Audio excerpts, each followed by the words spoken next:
வருகின்ற செவ்வாய்க்கிழமை சித்ரா பௌர்ணமி நன்னாள்.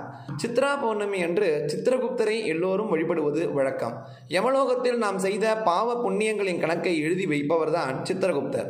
இந்த கணக்கின் அடிப்படையில் தான் நமக்கு சொர்க்கம் நரகம் என்பது தீர்மானிக்கப்படுகிறது. சித்ரா பௌர்ணமியில் உதித்த சித்திரகுப்தர் அருளை பெற அவரை எப்படி எளிய முறையில் வழிபட வேண்டும், நம் பாவங்கள் தீர சொல்ல வேண்டிய மந்திரம் என்ன என்பதை தான் இந்த பதிவில் தெளிவாக தெரிஞ்சுக்க போகிறோம்.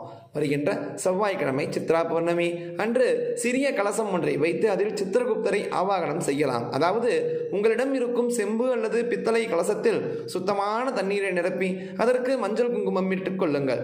அதன் வாயு பகுதியில் மலரை சுற்றி கொள்ளுங்கள். அதில் இந்த மந்திரத்தை சொல்லி சித்திரகுப்தரை வரவழைக்க வேண்டும், அதாவது ஆவாகனம் செய்ய வேண்டும். இப்படி கலசம் வைத்து வழிபட இயலாதவர்கள் மனதார மனமுருகி இந்த மந்திரத்தை மட்டுமாவது கூறலாம்.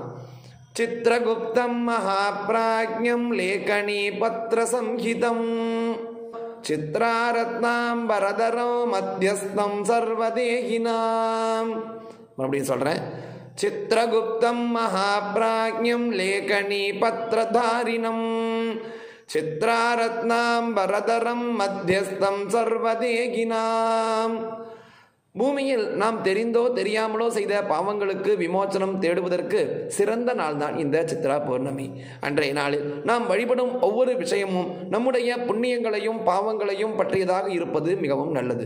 உங்களுடைய வாழ்க்கையில் நீங்கள் தெரிந்தோ தெரியாமலோ எவ்வளவோ பாவங்களை செய்திருப்பீர்கள். அதற்கான மன்னிப்பு சித்திரகுப்தரிடம் கேட்டுவிடுங்கள். வழிபாட்டின் பொழுது கட்டாயம் நோட்டு புத்தகம் ஒன்றை புதிதாக வாங்கி வைத்துக் கொள்ளுங்கள்.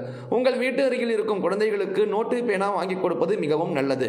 முடிந்த அன்னதானம் செய்யலாம், பச்சரிசி தானம் செய்யலாம். இது போன்ற விஷயங்களை செய்யும் பொழுது நம் பாவங்கள் மன்னிக்கப்படுகின்றது. உண்மையிலேயே சித்திரகுப்தரை வழிபடுபவர்களுக்கு சாப விமோசனம் கிடைக்கும். இந்த உலகத்தில் 13 வகையான சாபங்கள் இருப்பதாக கூறப்படுகிறது. அதில் இருக்கும் பெரும்பாலான சாபங்கள் உங்களையும் அடுத்தடுத்த சந்ததியினர்களையும் வாழ விடவே செய்யாது. அத்தகைய பாவங்கள் நீங்க சித்திரையில் வரும் பௌர்ணமியான செவ்வாய்க்கிழமை என்று சித்திரகுப்தருக்கு விரதமிருந்து வழிபட வேண்டும். சித்திரகுப்தர் படம் வைத்திருப்பவர்கள் படத்தை வைத்தும் வழிபடலாம். சித்திரகுப்தர் படத்தை வீட்டில் வைக்கலாமா என்றால் தாராளமாக வைக்கலாம். இவரை வணங்குபவர்களுக்கு நரகம் செல்லாமல் இருப்பதற்கான வழிகளை இவரே காண்பித்து விடுவார் என்பதால் சித்திரகுப்தர் வழிபாடு மிகவும் முக்கியமானது என்பதை நினைவில் வைத்துக் கொள்ளுங்கள். ஒரு பொழுது சாப்பிட்டு விட்டு உபவாசம் இருந்து கலசத்தில் எழுந்தருளி இருக்கும் சித்திரகுப்தருக்கு சித்ரான்னம் எனப்படும் புளி சாதம், தயிர் சாதம், தேங்காய் சாதம், மாங்காய் சாதம், எலுமிச்சை சாதம் போன்ற கலவை உணவுகளை தயார் செய்து படைக்க வேண்டும்.